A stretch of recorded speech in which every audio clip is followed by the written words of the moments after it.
చాలా సందర్భాలలో చాలా ప్రదేశాలలో డాక్టర్ బాబాసాహెబ్ అంబేద్కర్ గారి విగ్రహాన్ని లేదా మహాత్మా గాంధీ గారి విగ్రహాన్ని లేదా జ్యోతిబా పూలే విగ్రహాన్ని లేదా శ్రీమతి ఇందిరాగాంధీ రాజీవ్ గాంధీ గారి విగ్రహాలను ఈ రాష్ట్రంలో ఈ దేశంలో ఎక్కడికి వెళ్ళినా మనం చూస్తూ ఉంటాం.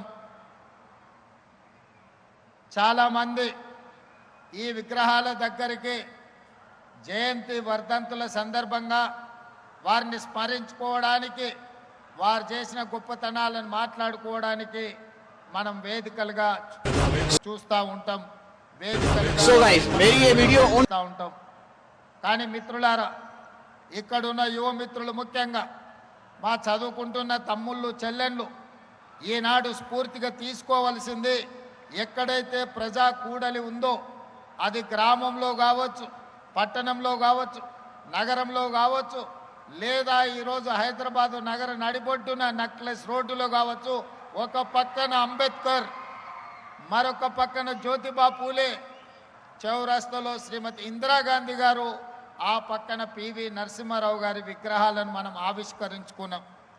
ఈ విగ్రహాలు అన్నీ వర్ధంతులు జయంతులు జరుపుకోవడానికే కాదు, మనం ఈ ప్రాంతం గుండా ఎప్పుడు ప్రయాణించినా ఈ గొప్ప వ్యక్తుల యొక్క త్యాగాలను వారి యొక్క స్ఫూర్తిని పొంది ఆ స్ఫూర్తితో మనం విద్యలో రాణించాలి, సామాజిక చైతన్యంతో వ్యవహరించాలి, సమాజ అభివృద్ధి కోసం పాటుపడడానికి వీళ్ళ స్ఫూర్తిని తీసుకోవడానికి ఈనాడు ఇక్కడ వీళ్ళ విగ్రహావిష్కరణలు మనం ఏర్పాటు చేసుకోవడం జరిగింది. మిత్రులారా, ఈరోజు నక్లెస్ రోడ్ చౌరస్తా ఒక అద్భుతమైన చౌరస్తా.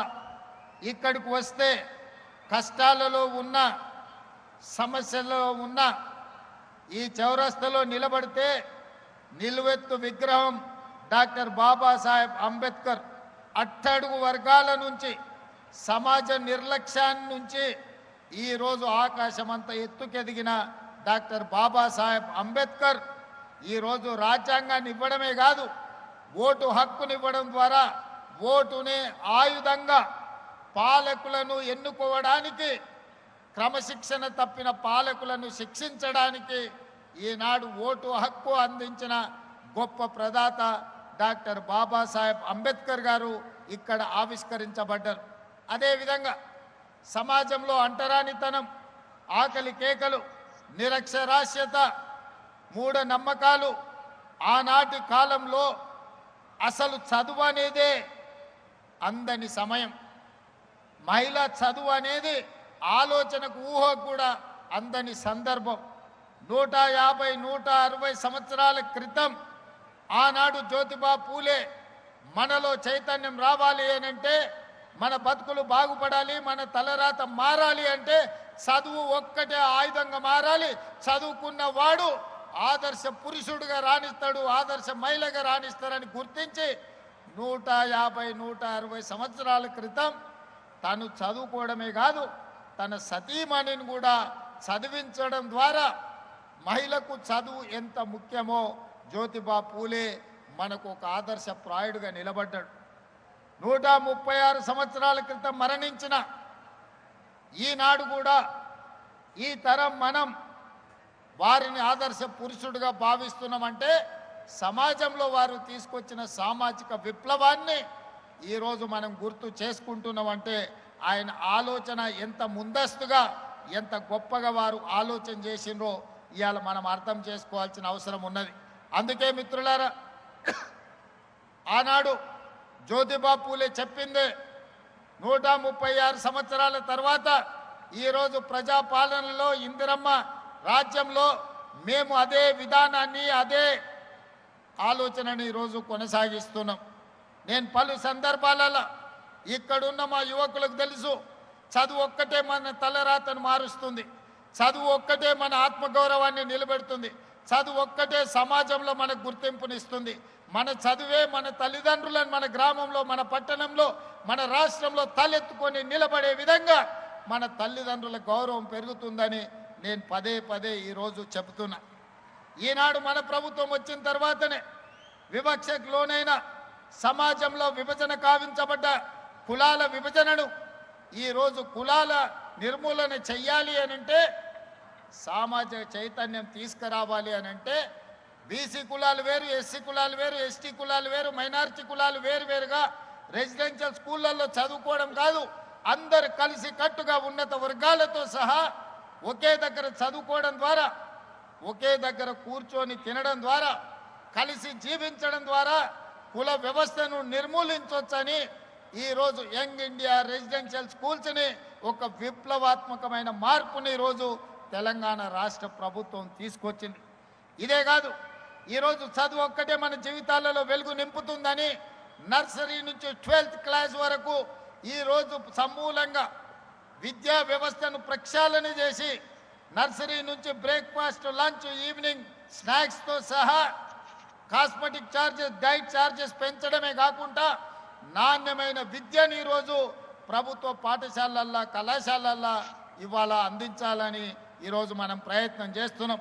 పెద్దలు ఆర్ కృష్ణయ్య గారు చెప్పారు ఫీజు రియంబర్స్మెంట్ గురించి.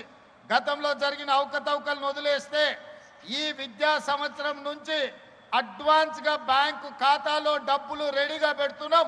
ప్రతి సంవత్సరం 2400 కోట్ల రూపాయల ఫీజు రియంబర్స్మెంట్ అడగకుండానే మీ ఖాతాలలో వేసి ఎవరి దగ్గర మీరు చెయ్యి సాల్సిన అవసరం లేదు.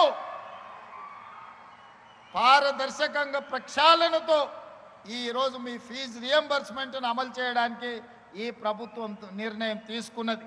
ప్రతి సంవత్సరం ఆర్ కృష్ణయ్య గారికి, మా జాజుల శ్రీనివాస్ గారికి విజ్ఞప్తి చేస్తున్నా, ప్రతి సంవత్సరం 2300 కోట్ల రూపాయల ఫీజు రియంబర్స్మెంట్ అడ్వాన్స్గా బ్యాంకు ఖాతాలో పెట్టి విద్యార్థుల ఖాతాలోకి నగదులు బదిలీ చేసే విధంగా ఈరోజు సమూలమైన ప్రక్షాళన తీసుకొచ్చి బ్యాంకులో మా పట్టి గారు ఈ అకాడమిక్ ఇయర్కు సంబంధించిన 250 కోట్లు అడ్వాన్స్గా ఈరోజు ఖాతాలో పెట్టిండు. పిల్లలు కాలేజీల అడ్మిషన్లు వచ్చినెంబడే మీరు ఆన్లైన్లో అప్లై చేసుకోండి, విత్ ఇన్ ఏ మంత్ మీ ఖాతాలో మీ ఫీజు పడుతుంది. ఎవరు కలత చెందాల్సిన, ఎవరు చింతించాల్సిన అవసరం లేదు, ఎవరి దగ్గరికి మీరు వెళ్ళాల్సిన అవసరం లేదు.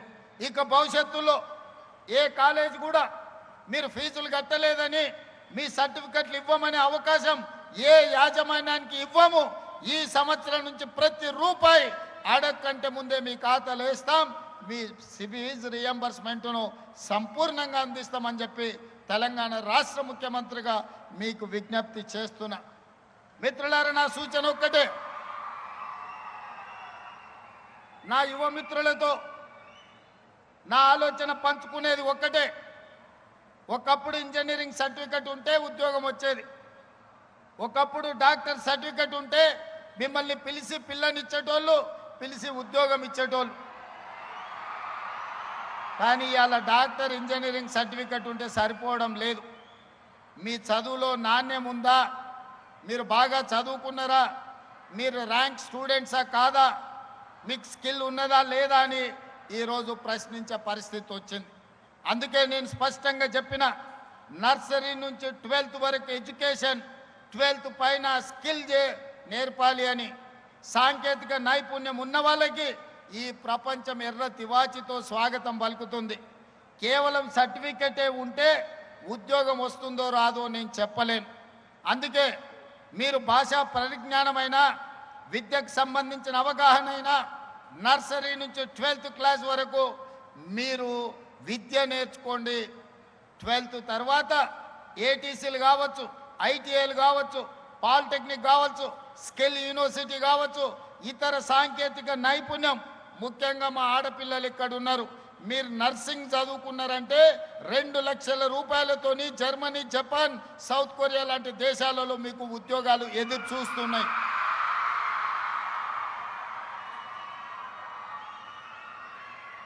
డాక్టర్లు, లాయర్లు, ఇంజనీర్లతో పాటు సాంకేతిక నైపుణ్యాన్ని నేర్చుకోండి. ఐఏఎస్లు, ఐపీఎస్లతో పాటు సాంకేతిక నైపుణ్యం నేర్చుకోండి. ఈరోజు మన ప్రభుత్వం సాంకేతిక నైపుణ్యం కోసం సంపూర్ణమైన అవగాహనతో ముందుకు వెళ్తున్నది. ఒకప్పుడు ఇంజనీరింగ్ చదువుకుంటే, ముఖ్యంగా కంప్యూటర్ సైన్స్ చదువుకుంటే మీకు అమెరికాలో ఉద్యోగం వచ్చేది. అమెరికా వెళ్తాడు, ఐటీ ఉద్యోగం వస్తుంది, డాలర్లు మాకు పంపిస్తారు, మా జీవితాలలో మార్పు వస్తుందని తల్లిదండ్రులు ఆశించరు. కానీ ఇవాళ ఆనాడు ఉద్యోగాలు వచ్చిన ఐటీ నిపుణులు కూడా ఉద్యోగాలు పోయి ఈరోజు వెనక్కి మళ్ళీ ఇంటికి వచ్చే పరిస్థితి వచ్చింది. ప్రధానంగా సాంకేతిక విప్లవం వచ్చింది. ఆర్టిఫిషియల్ ఇంటెలిజెన్స్ వల్ల ఇంజనీరింగ్ గ్రాడ్యుయేట్ ఐటీ నిపుణుల ఉద్యోగాలు కూడా పోయే పరిస్థితి వచ్చింది. మరి ఏ విధంగా ఈ సంక్షోభాన్ని ఎదుర్కోవాలో ఈరోజు మనం ఆలోచన చేయాల్సిన అవసరం ఉన్నది. అందుకే ప్రభుత్వం ముందస్తు ఆలోచన చేసి 2024లోనే టాటా సంస్థతో మాట్లాడి ఈరోజు అడ్వాన్స్ టెక్నాలజీ సెంటర్లను 119 నియోజకవర్గాల్లో 119 ఇన్స్టిట్యూట్స్ని ఈరోజు ప్రారంభించింది. ఏటీసీలో చేరితే ప్రతి స్టూడెంట్కు 2000 రూపాయలు స్టైఫండ్ ఇవ్వడం ద్వారా మీ తొవ్వ ఖర్చులకు, మీ చేతి ఖర్చులకు, మీ తల్లిదండ్రుల మీద ఆధారపడకుండా బట్టి విక్రమార్క గారే ఈరోజు మీకు నగదు ఇస్తున్నాడు. ఉచితంగా చదువు చెప్పడమే కాదు, సాంకేతిక నైపుణ్యం నేర్పడమే కాదు, జర్మన్ జపానీస్ లాంగ్వేజ్ నేర్పించడమే కాదు, ఇంగ్లీష్తో పాటు ఈరోజు విద్యతో పాటు సాంకేతిక నైపుణ్యాన్ని నేర్పిస్తున్నాం. అందుకే డాక్టర్లు, లాయర్లు, ఇంజనీర్లతో పాటు సాంకేతిక నైపుణ్యం నేర్చుకోవడానికి ఈరోజు మీరు సంసిద్ధులు కండి. ఒకప్పుడు చదువులు పోటీ తక్కువ ఉన్నప్పుడు సర్టిఫికెట్ ఉంటే ఉద్యోగం వచ్చేది. ఇవాళ పరిస్థితి లేదు. మొన్న మేము గ్రూప్ 1 ఉద్యోగాలు 562 మందిని నియమిస్తే 60% బలహీన వర్గాలకు ఉద్యోగాలు వచ్చినాయి. ఉన్న రిజర్వేషన్ 42% మేము ఇస్తామంటే 60% గ్రూప్ 1 ఆఫీసర్లు ఈరోజు బీసీలో పిల్లలు సెలెక్ట్ అయినరు. లక్షలాది మంది కాంపిటేటివ్ ఎగ్జామ్స్ రాసిండ్రు. చదువులో పోటీ పెరిగింది. ఒకప్పుడు నేను చదువుకునేటప్పుడు, పెద్దలు కేశవరావు గారు చదువుకునేటప్పుడు అయితే మనం పుట్టనే లేదు. మా అప్పుడు ఫస్ట్ క్లాస్ వస్తే జిల్లా గుర్తుపట్టేది. అరే ఆ పిల్లగాడు ఫస్ట్ క్లాస్ వచ్చిండా అని. ఏడికి పోయినా అతన్ని పెద్దగా చూసేటోళ్ళు. ఇవాళ ఫస్ట్ క్లాస్ కాదు, 100కి 100 మార్కులు వచ్చేటోళ్ళు 1,00,000 మంది వెళ్తారు. 10థ్లోనో ఇంటర్మీడియట్లోనో. ఈరోజు ఆయనలో ఫస్ట్ క్లాస్ ఇట్ల మీద లెక్క పెట్టేటోళ్ళు పాస్ అయ్యేటోళ్ళు. సెకండ్ క్లాస్లో కొద్దిమంది. మాలాకొట్టోళ్ళం రిజల్ట్ చూడాలంటే 3rd క్లాస్లో ఫస్ట్ మా హాల్ టికెట్ నెంబర్ ఎత్తుకునేది పాస్ అయినమా లేదా అని. కానీ ఇవాళ 100కి 100, 100కి 99 మార్కులు వచ్చేటోళ్ళే 90% పిల్లలు ఉన్నారు. చదువులు అంత పోటీ పెరిగింది. మరి అంత పోటీ పెరిగినప్పుడు ఉద్యోగాలలో పోటీ పెరగదా? మీ క్లాసులలో మీ మార్కులే చూసుకుంటారు కదా, నేను చెప్పాల్సిన పని లేదు.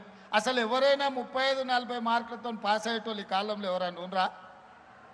90 పైనే సీటు రావాలంటే 100%, 99%, 98%లోనే మంచి కాలేజీలలో సీట్లు ఆగిపోతున్నాయి. మా జర్నలిస్టులు కూడా ఇడు వాళ్ళ పిల్లల చదువులు వాళ్ళకి తెలియదా ఎంత పరిస్థితి ఉందో? మరి ఇంత పోటీ ప్రపంచంలో అందరూ 100కి 100% తెచ్చుకోవాలంటే సాధ్యం కాకపోవచ్చు. కొందరు చదువు కంటే కూడా సాంకేతిక నైపుణ్యంలో రాణించే వాళ్ళు ఉంటారు. కొందరు క్రీడల్లో రాణించే వాళ్ళు ఉంటారు. ఆటల్లో మేటి ఉంటారు. మట్టిలో మాణిక్యాలు ఉంటారు. వాళ్ళు క్రీడల వైపు వచ్చినా, అందుకే యంగ్ ఇండియా స్పోర్ట్స్ యూనివర్సిటీ ద్వారా క్రీడలలో రాణించిన కోట్ల రూపాయల నగదు బహుమతే కాదు, ప్రభుత్వ ఉద్యోగాలు ఇస్తామని నిన్నగాక మొన్న గ్రూప్ 1లో నిఖత్ జరీన్ బాక్సింగ్ ఛాంపియన్కు డిఎస్పీ ఉద్యోగం ఇచ్చినాం. సిరాజుద్దీన్ క్రికెట్ ప్లేయర్కు ఉద్యోగం ఇచ్చినాం. ఒలింపిక్స్లో మెడల్ సాధించిన దీప్తి జువాంజీ వరంగల్లో గ్రూప్ 2 ఉద్యోగాలు ఇచ్చినాం. కాబట్టి ఇవాళ యువమిత్రులకు నా సూచన, చదువుతో పాటు సాంకేతిక నైపుణ్యం నేర్చుకోండి. జర్మనీ, జపాన్, సౌత్ కొరియా పంపించే బాధ్యత రాష్ట్ర ప్రభుత్వం మీ రేవంత్ అన్న తీసుకుంటాడు. మిమ్మల్ని ఆ దేశాలకు పంపించి మీ తల్లిదండ్రులు మీ భవిష్యత్తు కోసం ఎంత బాధ్యతాయుతంగా వ్యవహరిస్తారో అంతే బాధ్యతతోని మీ భవిష్యత్తు కోసం నేను ప్రణాళికలు రచిస్తా. మీరు అద్భుతంగా రాణించండి. సాంకేతిక నైపుణ్యంలో జర్మన్, జపాన్, సౌత్ కొరియా లాంటి దేశాలలో మీకు ఉద్యోగాలు ఇప్పించే బాధ్యత నేను తీసుకుంటా. మీరు క్రీడల్లో రాణించండి. రాష్ట్ర స్థాయిలో మెడల్లు సాధించండి. దేశ స్థాయిలో దేశానికి గౌరవాన్ని తీసుకురండి. ఒలింపిక్స్లో మెడల్ తీసుకురండి. ప్రభుత్వ ఉద్యోగాలు ఇచ్చి నగదు నజరానాలు ఇచ్చే బాధ్యత మీరు రేవంత్ అన్న తీసుకుంటాడు. అది నాది జిమ్మేదారి. ఇవాళ చదువుకుంటేనే మన బతుకులు మారుతాయి. చదువుకుంటేనే మన తలరాత మారుతుంది. సాంకేతిక నైపుణ్యం ఉంటేనే ఉద్యోగ ఉపాధి అవకాశాలు వస్తాయి. అవకాశాలు అందిపుచ్చుకోవాలి, అవకాశాల కోసం పోటీ పడాలి. మన ప్రభుత్వం అమలు చేస్తున్న సంక్షేమం కావచ్చు, అభివృద్ధి కావచ్చు, సామాజిక చైతన్యంతో తీసుకుంటున్న విప్లవాత్మకమైన ప్రభుత్వ నిర్ణయాలు కావచ్చు. ఆనాడు 40 సంవత్సరాలు కృష్ణ మాదిగ ఎస్సీ కులాల వర్గీకరణ కోసం కొట్లాడాడు. మాదిగ ఉపకులాల కోసం దేశం మొత్తం పోరాటం చేశారు. 30-40 సంవత్సరాలు ఎవ్వరు అమలు చేయలే. ఈనాడు ధైర్యంగా గుండె మీద చేసుకొని తెలంగాణ రాష్ట్ర ముఖ్యమంత్రిగా దేశంలో మొట్టమొదటి రాష్ట్రంగా మాదిగ ఉపకులాల వర్గీకరణ చేసి ఈరోజు 30-40 మంది గ్రూప్ 1 అధికారులకు నియామక పత్రాలు అందించిన ప్రభుత్వం తెలంగాణ రాష్ట్ర ప్రభుత్వం. మాదిగ ఉపకులాల వర్గీకరణ చేయడం ద్వారా సమాజంలో ఉన్న సమస్యను పరిష్కరించడం. కులగణన ఈ దేశంలో గొర్రెలకు లెక్కుంది, బర్రెలకు లెక్కుంది, కోళ్ళకు లెక్కుంది, కుక్క పిల్లలకు లెక్కుంది, చాప పిల్లలకు కూడా లెక్కుంది. కానీ మా బలైన వర్గాలకు లెక్క లేదు. 100 సంవత్సరాల నుంచి ఎవరు లెక్క కట్టాలన్న ఆలోచన చేయలే. ఆలోచన చేసినా ధైర్యం చేయలేదు ఎవరు బలైన వర్గాలను లెక్కించడానికి. 1931లో బ్రిటిషు రాజులు చేస్తే 100 ఏళ్ళ మళ్ళీ ఎవరు చేయలే. కానీ ఈనాడు మా మిత్రుడు మహేష్ కుమార్ గౌడ్ గారు, మా సోదరుడు భట్టి విక్రమార్క గారు, నేను కలిసి పొన్నం ప్రభాకర్ గారి అధ్యక్షతన ఈ దేశంలోనే మొట్టమొదటి రాష్ట్రం తెలంగాణ రాష్ట్రం జనగణన చేసి బలైన వర్గాల లెక్క తేల్చి మీరు ఎంతమంది ఉన్నారో, మీరు ఎంత భాగస్వామ్యం మీకు ఇవ్వాలో లెక్కలు తేల్చి ఈరోజు కేంద్ర ప్రభుత్వానికి సవాలు విసిరిన ప్రభుత్వం తెలంగాణ రాష్ట్రంలో ఉంది. మీ రేవంత్ అన్నగా నేను మీకోసం చేసి పెట్టిన ఈరోజు ఫిబ్రవరి 2024 నాడు మొదలుపెట్టి ఫిబ్రవరి 2025 నాటికి సంవత్సరం తిరిగే లోపల లెక్కలు మొత్తం లెక్కపెట్టి ఫిబ్రవరి 4ను సామాజిక సోషల్ జస్టిస్ డేగా ఈరోజు తెలంగాణ రాష్ట్ర ప్రభుత్వం జరుపుకుంటుంది.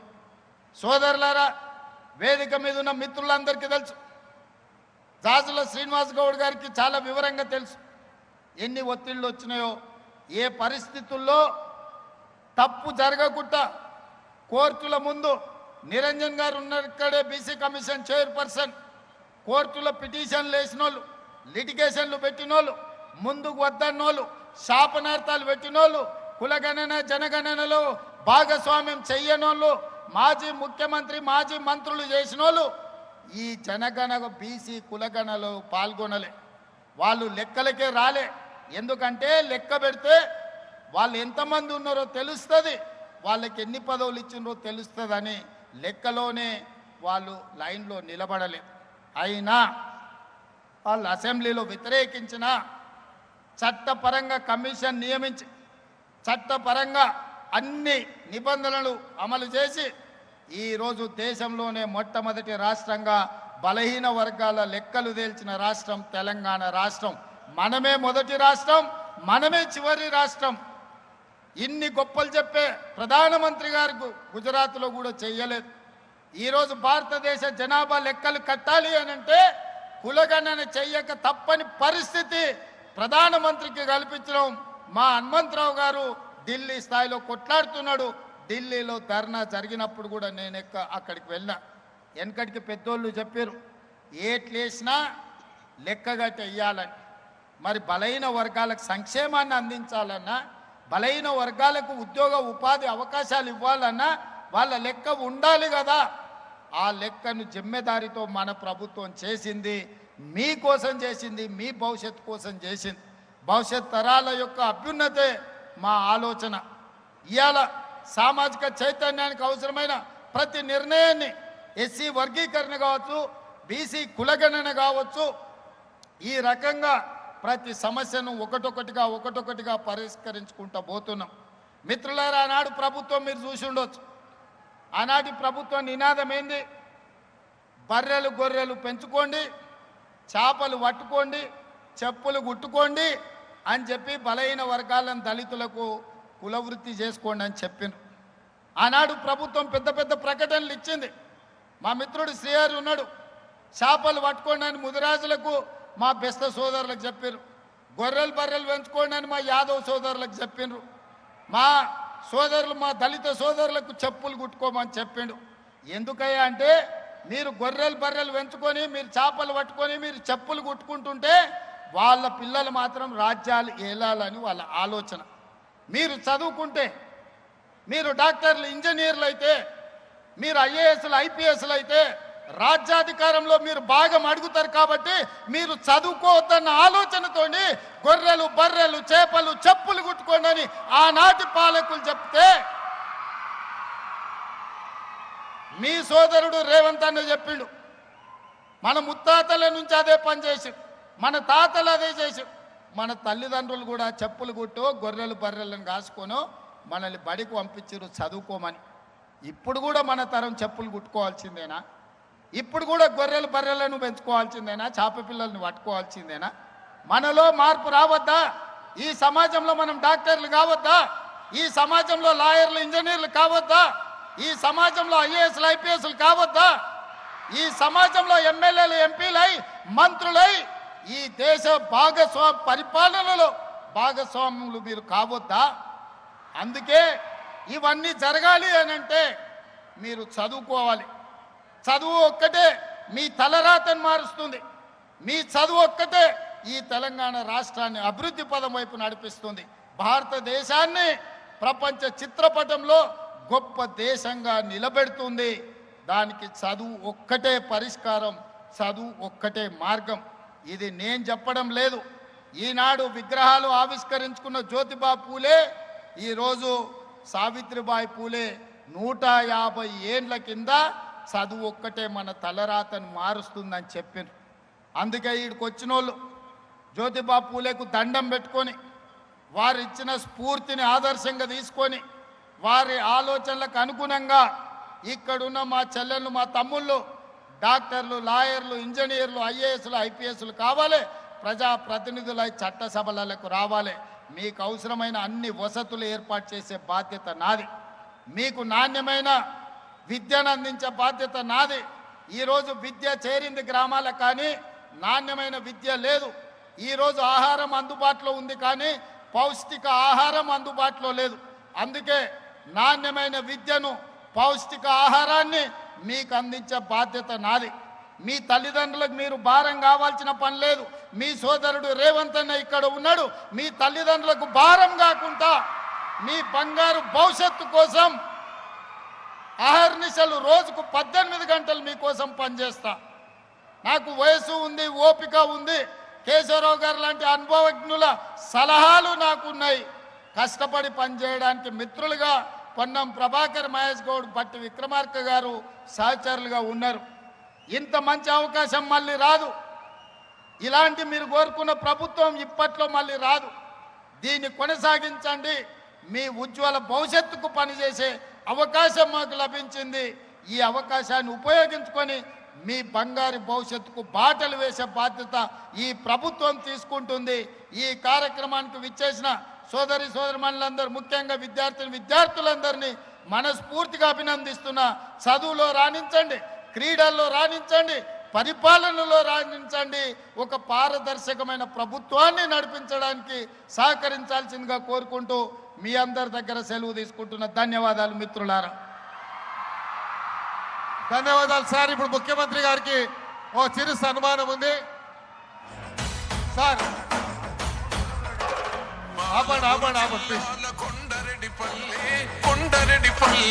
కొండరెడ్డిపల్లిలో కొన్నదొక తల్లి పాలమూరు జిల్లాల కొండరెడ్డిపల్లి కొండరెడ్డిపల్లిలో కొన్నదొక తల్లి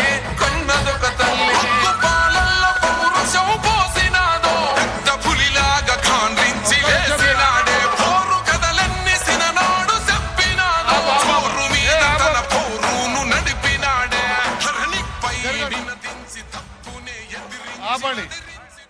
ముఖ్యమంత్రి గారి తల్లిదండ్రుల చిత్రపటాన్ని ఈ శిల్పి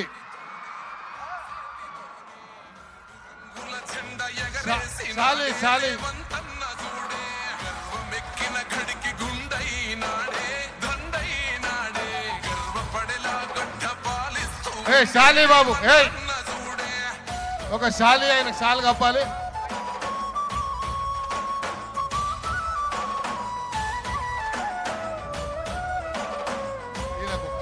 తీసే తన మాట ఒక కర్చన వెయ్యలేడెవడు రాంచనా లుంగలేదెప్పుడు ఏ మార్చినా పేద బతుకుల ఇప్పుడు మీరు రాండి.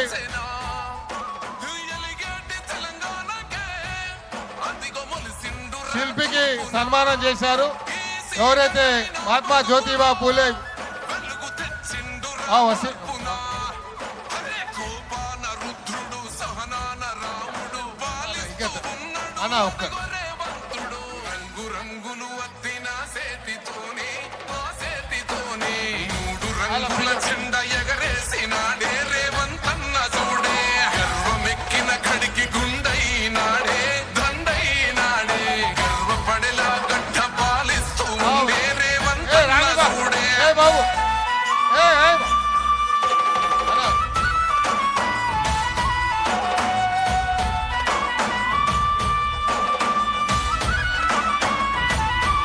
మాట ఇచ్చిండు ఈ నేలకు నడుచుకుంటుండు మన మేలుకు మరిచిపోయిండు కంటి కొనుకు మారాలంటూ పేద బతుకు ఈ నేల తలవాలని తన వంతుగా చేసిన మంచిని తన గురుతు నిలవాలని నిరుపేద బతుకుల్లో వెలగాలని అరే భవిష్యత్తు నగరాన్ని నిర్మించే మహారాజు మన కలల తీరాన్ని చేర్చునే ఒక రోజు రంగు రంగులు అద్దిన సేతితోనే ఆ సేతితోనే మూడు రంగుల జెండ ఎగరేసినాడే రేవంత్